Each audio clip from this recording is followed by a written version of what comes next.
교회력으로 철치 캘린더로 대림절 애드벤트 시즌의 첫 주일입니다. 대림절은 크리스마스 전에 4주간을 가리키는데 이 기간은 단순히 크리스마스를 기다리는 기간은 아닙니다. 크리스마스를 향하여 가지만 무엇보다 대림절은 주님을 맞이하는 시간입니다. 주님을 맞이할 준비가 되어 있는가, 우리의 믿음과 우리의 마음과 우리의 삶을 살펴보는 시간입니다. 오늘 구약성경 본문 이사야 40장에 보면 바벨론 포로된 백성들에게 그 막막한 현실 가운데도 들려주셨던 하나님의 소망의 말씀을 봅니다. 선지자들은 하나님의 명령에 따라 포로돼 소망이 없어 보이는 백성들에게 외칩니다. 하나님께서 선지자들에게 외치라고 말씀하신 첫 번째 소리는 위로의 소리입니다. 너희 하나님이 이르시되 너희는 위로하라. 내 백성을 위로하라. 너희는 위로하라. 내 백성을 위로하라. 예루살렘의 마음에 닿도록 말하며 그곳에게 외치라. 노역의 때가 끝나고 그 죄악이 사함을 받았느니라. 너희 곧 선지자들이 포로된 백성들에게 하나님의 심판은 이제 끝났고 회복의 시간이 온다라고 외치도록 말씀하신 것입니다. 이제 징계의 시간은 끝나고 고난의 밤은 끝났다라고 외치는 것입니다. 하나님께 돌아갈 길이 열렸다고 외치라고 하신 것입니다. 성경이 가르쳐 주시는 하나님은 위로하시는 하나님입니다. 성경이 가르쳐 주시는 하나님은 용서하시는 하나님입니다. 때로는 우리를 잘못된 길로 갈 때 징계하시지만 우리가 망하고 우리가 죽게 되는 것이 하나님의 뜻이 아닙니다. 우리가 그 징계를 통해서 변화되고 살게 되는 것이 하나님의 뜻입니다. 그래서 하나님은 기다렸다가 이제 이스라엘 백성들이 이만하면 됐구나 하고 그들에게 위로의 메시지를 전하라고 하시는 것입니다. 대림절을 맞아서 무엇보다도 하나님께서 주시는 이 위로의 말씀이 여러분들에게 충만하시기를 축원드립니다. 이사야 선지자에게 외쳐라고 한 두 번째 소리는 준비의 소리입니다.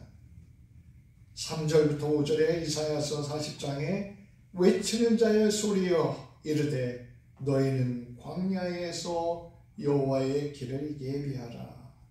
사막에서 우리 하나님의 대로를 평탄케 하라. 광야에서 외치는 자는 포로된 백성에게 하나님이 오시는 것을 알리는 메신저를 말합니다. 창조주 하나님께서 용서와 구원으로 우리에게 오시니까 이제 그 하나님을 영접하라고 외치는 메신저가 광야의 소리입니다. 하나님께서는 또한 골짜기마다 메워지고 산마다 언덕마다 낮아지며 고르지 아니한 곳이 평탄하게 되며 험한 곳이 평지가 될 것이다 라는 하나님의 약속을 외치라고 말씀합니다. 포로된 백성들이 예루살렘으로 돌아오기 위해서는 높은 산을 통과해야 되고 또 깊은 골짜기도 있고 굽은 길과 험한 길도 있었습니다. 하나님께서는 포로된 백성이 돌아오기 쉽게 그 높은 산이 평탄해지고 깊은 골짜기가 메워지고 굽은 길, 험한 길이 평탄하게 될 것이라고 약속하셨습니다.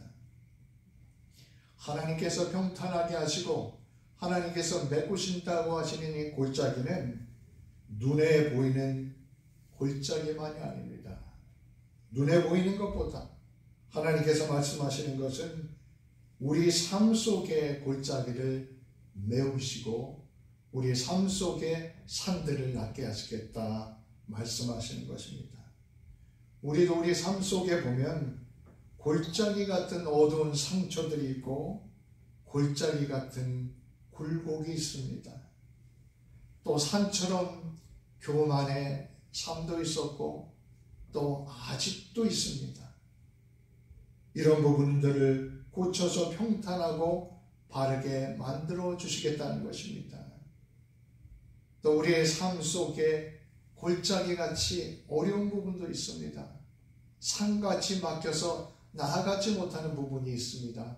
이런 부분들을 주님께서 고쳐주시겠다고 약속하시는 것입니다. 이사야 선지자가 활동한 지 700년 지나서 세례 요한이 활동했습니다. 세례 요한은 바로 이사야서 40장을 인용해서 주님을 맞으라고 외쳤습니다. 인간을 구원하기 위해서 오신 예수님을 맞으라 이렇게 외쳤던 것입니다. 이사야서 40장의 광야의 소리는 바벨론 포로에서 돌아오는 그 백성을 향해서 하나님의 은혜를 외치라는 그런 말씀이었습니다. 세례 요한은 인류를 구원하기 위해 오시는 주님을 맞으라고 광야의 소리가 되어서 외쳤습니다. 세례 요한은 이사야 40장을 인용해서 외쳤습니다. 너희는 주의 길을 준비하라. 그의 오실 길을 굳게 하라. 모든 골짜기가 메워지고 모든 산과 작은 산이 낮아지고 굽은 것이 곧아지고 험한 길이 평탄하여질 것이요. 옛날 바벨론에서 돌아오는 포로됐던 백성들은 하나님의 용서와 은혜와 구원을 받기 위해서 그들이 준비해야 할 것이 있었습니다. 이처럼 이제 신약시대의 백성들도 예수 그리스도를 맞기 위해서 준비해야 한다는 것입니다. 무엇을 준비해야 하겠습니까? 주님은 오늘 말씀대로 우리를 위로하기 원하시는 분입니다. 우리를 축복하기 원하시는 분입니다. 우리를 고치시고 우리의 삶을 바꿔주기 원하시는 분입니다. 그런데 주님을 맞이하려면 우리 안에 주님을 모시는 길이 나야만 합니다. 세례 요한은 이런 길을 내는 그러한 일들을 회개하라는 외침을 통해서 전해줍니다. 회개하라. 회개는 바로 주님이 오시는 길을 내는 것입니다. 회개는 주님을 모시기 위해서 산을 낮추고 골짜기를 메꾸는 것과 같다고 말하고 있는 것입니다. 세례 요한이 선포한 회개는 마음으로만 끝나는 회개를 말하는 것이 아닙니다.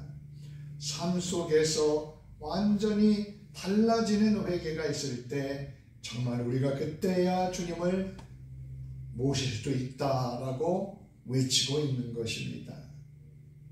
누가복음 3장을 다 읽지 않았지만 뒷부분에 보면 세례 요한의 메시지를 듣고 사람들이 우리가 어떻게 할까요? 무엇을 할까요? 이렇게 물어봅니다. 그때 세례 요한은 세금을 걷는 세리에게는 부과된 것 외에는 거두지 말라고 말합니다. 돈에 대해 속이지 말고 정직하라는 것입니다. 군인들에게는 가진 권력으로 사람들을 강탈하지 말려고 합니다. 권력을 똑바로 사용하라는 것입니다. 그러면서 그 권력으로 거짓 고발하지 말라고 합니다. 그리고 군인들은 자기 받은 정당한 월급에 만족하라고 합니다. 회개는 마음으로 변화되고 우리의 삶으로 변화되는 것입니다. 아무리 귀한 꽃이라도 화분에 흙과 잡동사니가 한꺼번에 섞여 있으면 우리가 귀한 꽃을 거기에 심을 수가 없습니다. 우리의 마음도 똑같습니다. 우리의 마음에 욕심과 부정적인 마음, 교만과 고집이 있을 때 주님을 모셔드릴 그러한 자리를 내어드리지 못하게 되는 것입니다. 우리가 양손에 세상 것을 가득 든 채로는 다가오시는 주님을 안을 수가 없습니다. 어떤 사람은 양손에 돈을 꼭 잡고 살아가는 사람이 있고, 어떤 사람은 양손에 사람을 꼭 잡고 살아가는 사람이 있고, 어떤 사람은 명예나 지위를 꼭 잡고 살아가는 사람들이 있습니다. 우리가 이것을 놓아야만 비울 수가 있습니다. 아프리카나 인도에서 원주민들이 빠르고 날쌘 원숭이를 어떻게 잡는지 아십니까? 총이나 화살을 쏴서 잡는 게 아닙니다.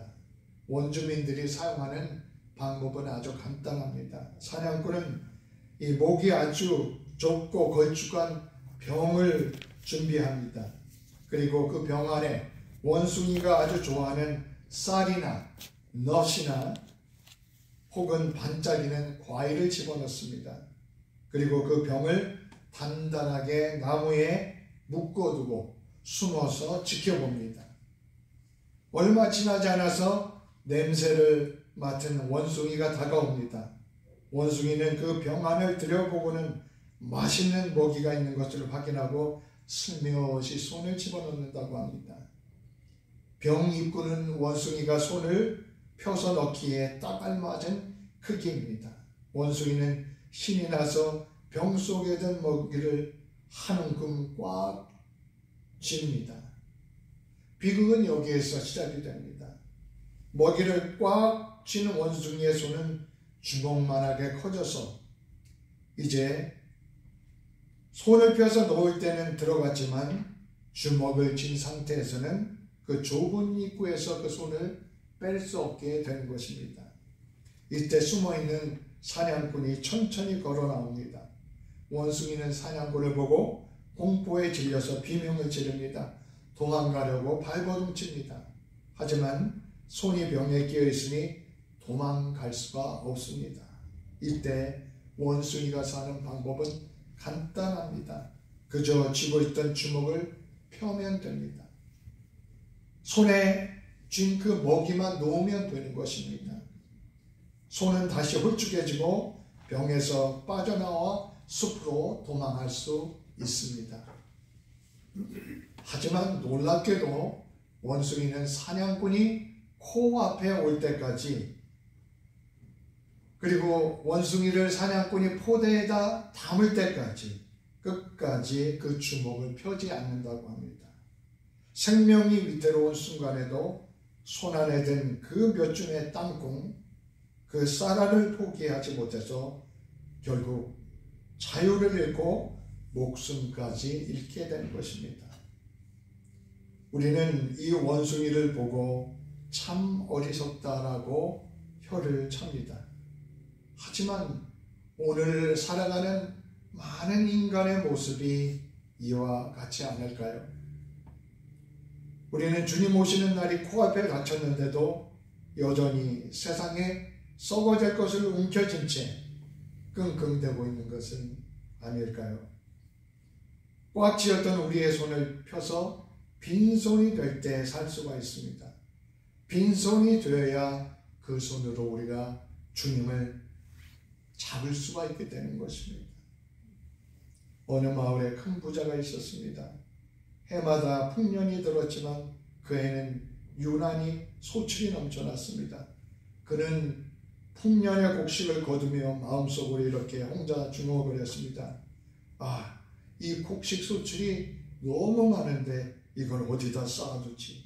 고민하다가 마침내 결심을 합니다. 그래, 창고를 헐고 더 큰 곡간을 짓지. 그리고 그 안에 내 모든 곡식과 재물을 차곡차곡 채워놔야 하겠다. 그렇게 계획을 마친 그는 자기 영혼에게 말합니다. 영혼아, 이제 여러 해 먹고 살 걱정은 없구나. 편히 쉬고 먹고 마시고 즐기기만 하자. 그러나 그날 밤 하나님께서 그에게 말씀하셨습니다. 어리석은 자야, 오늘 밤 내 영혼을 내가 도로 찾을 것이다. 그러면 내가 준비한 모든 것이 누구의 것이 되겠느냐? 이것은 누가복음 12장에 나오는 말씀이죠. 예수님께서 탐심에 빠져 생명을 잃지 말라는 가르침으로 주신 비유의 말씀입니다. 돈을 붙잡고 살았던 이 사람은 단 하루 만에 모든 것을 잃어버렸습니다. 그의 고가는 가득했지만 영혼은 텅 비어 있었던 것입니다. 우리가 움켜쥔 손으로는 주님을 잡을 수 없습니다.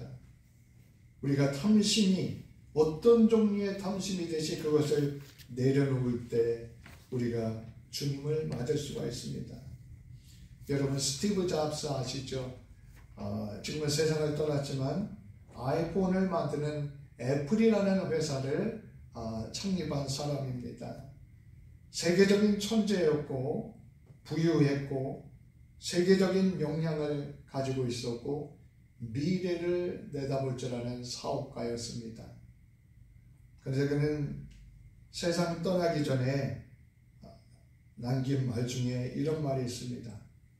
내가 병들어 침대에 누워보니 인생에서 진정 중요한 것은 돈이 아님을 깨닫습니다. 죽음 앞에서 우리가 누린 부와 명예가 아무런 의미가 없습니다. 그러면서 스티브 잡스는 마음을 따뜻하게 하는 기업, 사랑, 가족, 귀중한 사람들과의 관계, 그런 것이 끝까지 남습니다. 라고 말했다고 합니다. 우리가 또한 붙잡지 말아야 할 것이 있습니다. 바로 사람입니다. 사람은 우리가 사랑해야 되고 사람과 어울려 살 수 있어야 합니다. 사람에게 관심을 가져야 합니다. 그런데 사람은 의지의 대상은 아닙니다. 성경은 분명히 말합니다. 시편 146편에 귀인들을 의지하지 말라. 그의 호흡이 끊어지면 계획도 소멸하리라. 사람은 소중하지만 영원하지 않습니다. 사람은 대단한 것 같지만 다 거기서 거기입니다. 사람이 완벽할 거라고 기대하지 마시고 사람을 의지하지 마시기 바랍니다. 자식도 아닙니다. 배우자도 아닙니다. 그들을 통해서 내 인생을 보장받으려고 하지 마십시오. 오직 영원히 우리의 의지가 되신 예수 그리스도만을 붙잡으시기를 바랍니다. 중국의 선교사 허드슨 테일러가 있었습니다. 젊었을 때 허드슨 테일러는 사람을 너무 의지했다고 합니다. 그런데 그는 선교 편지에서 이렇게 기록했습니다. 사람을 기대고 살 때마다 하나님은 그 지지대를 하나씩 걷어가셨습니다. 그래야 오직 주님만 의지하게 되기 때문입니다. 나는 누구를 붙잡고 살고 있습니까? 나는 무엇을 붙잡고 살고 있습니까? 내 영혼의 중심은 사람입니까? 주님입니까? 주님께서 이렇게 말씀하십니다. 사람을 의지하지 말고 나를 바라보라. 한 신학자가 이렇게 말했습니다. 모든 왕의 무덤에는 공통점이 있습니다. 무덤은 화려하지만 그 안에 든 것은 모두 빈손입니다. 아무리 왕의 높은 지위를 가진 사람도 많은 업적을 가진 사람도 죽음 앞에서는 다 빈손입니다. 영원한 것만 영원히 남습니다. 우리가 영원한 것을 붙잡으려고 하면 우리가 주님을 우리의 마음에 모셔드리고 우리의 삶에 모셔드려야 합니다. 그래야 세상의 모든 것들이 사라져도 우리는 영원하신 주님과 함께 영원히 살게 되는 것입니다. 우리 다시 구약으로 돌아가 이사야서 40장 6절에 보면 하나님의 명령이 계속해서 떨어집니다. 너는 외치라. 무엇을 외치라고 하시는 것입니까? 모든 육체는 풀이요 그 모든 아름다움은 들의 꽃과 같으니 풀은 마르고 꽃은 시드나 여호와의 기운이 그 위에 붐이라. 이 백성은 실로 풀이로다. 이렇게 외치라고 말씀합니다. 참 이 말은 잔인하게 들릴 수도 있습니다.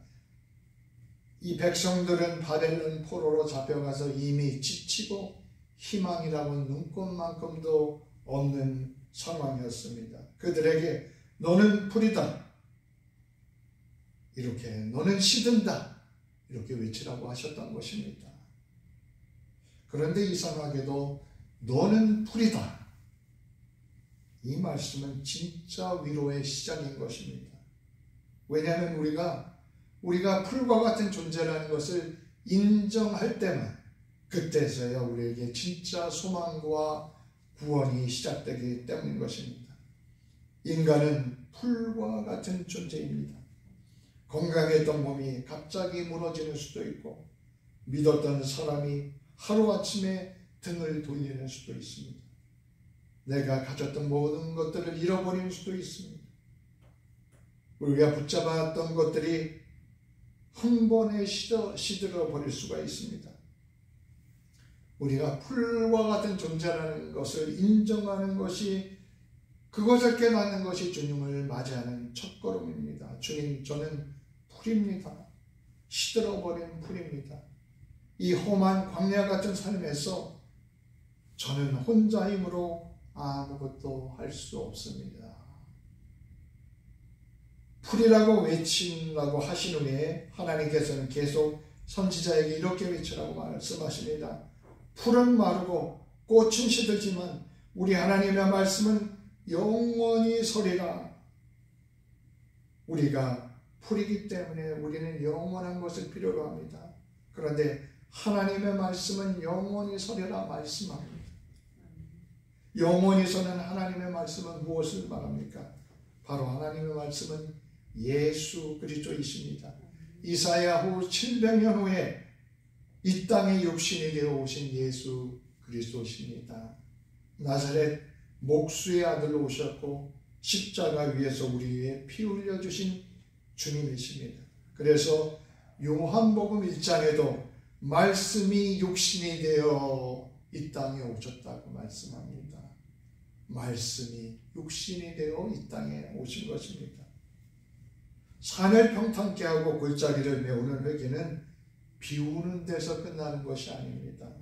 진정한 회개는 영원하신 예수 그리스도로 내 마음을 채우는 것입니다. 우리 주님께서는 우리를 위로하기 원하신다고 오늘 말씀처럼 말씀하십니다. 우리의 삶 속에서 산을 평탄케 하고 골짜기를 메우고 싶다고 말씀하십니다.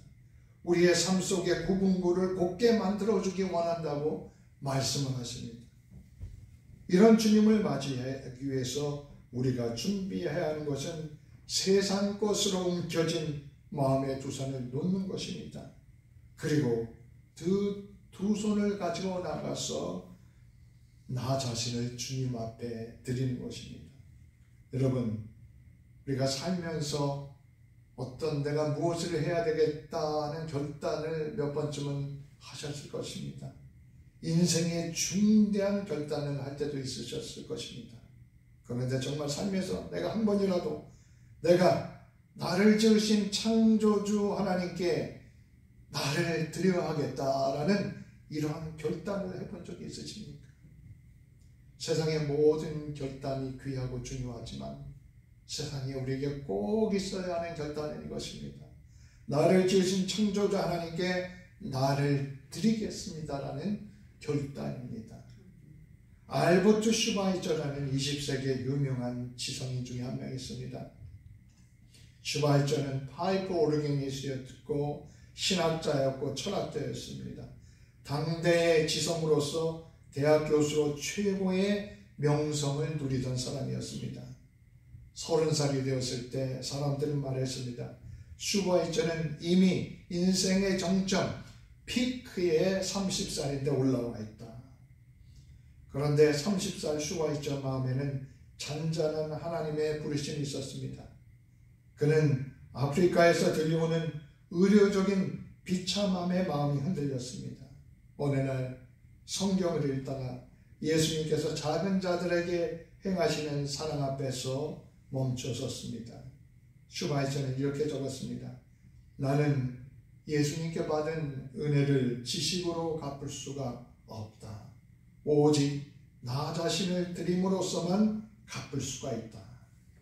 슈바이처는 모든 자리를 내려놓고 35세가 되었을 때 전혀 새로운 길을 선택합니다. 의과대학으로 들어가 공부해서 의사가 되기로 한 것입니다. 그리고 의과대학을 마치고 인접도 드문 아프리카 가봉의 랑바레네라는 도시를 향해 떠났습니다.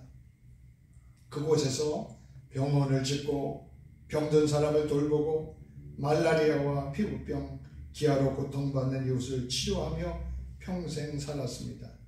슈바이처는 고통받는 이들에게 예수님의 손이 되어주기를 원했습니다. 어떤 기자가 슈바이처에게 물었습니다. 박사님, 당신은 무엇을 드렸습니까? 시간입니까? 재능입니까?